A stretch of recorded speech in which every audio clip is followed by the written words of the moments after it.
I'm going to taste and talk a little bit about our 2013 Rosé Pinot Noir. We made 2 rosés this year.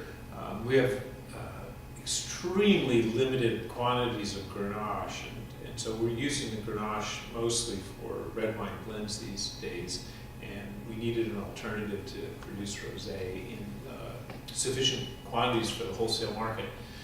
We have almost 200 acres of Pinot Noir, and Pinot Noir makes wonderful rosé, so the logical decision was to make a rosé Pinot Noir.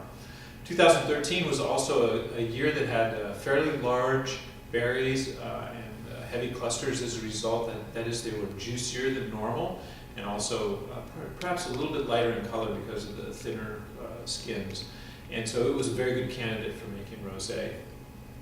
I have to say that personally, Rosé Pinot Noir is my favorite. I love Pinot Noir above all the grapes to begin with, so Champagne, Red Pinot Noir, all those wines are my favorite wines. And Rosé Pinot Noir is also makes the most delicate rosé. It's the most white wine-like. It also has this color that is unique.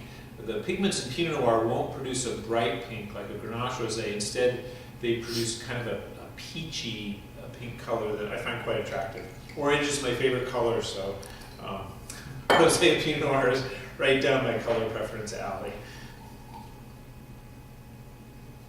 This wine is surprising in you don't think of apple as being a primary characteristic of Pinot Noir, and it isn't in red Pinot Noir, but it's the primary fruit character in this wine, so it's a very white wine-like aromatic.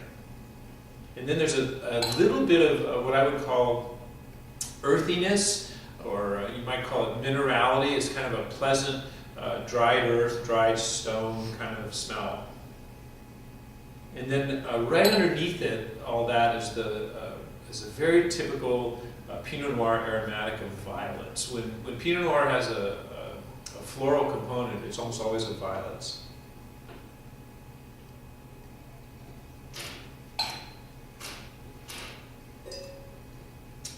Big, soft mouth. If you had your eyes closed, you might almost think this was a Chardonnay because it has a very, very rich mouth. Pinot Noir, as a grape, is higher in potassium salts than almost any other fruit, and those potassium salts on the palate is one of the things that gives Pinot Noir its lushness, and that's at play in this rosé as well. So it is crisp, it is fresh, but then it's surprisingly rich once it gets into the mouth. Really pleasant wine.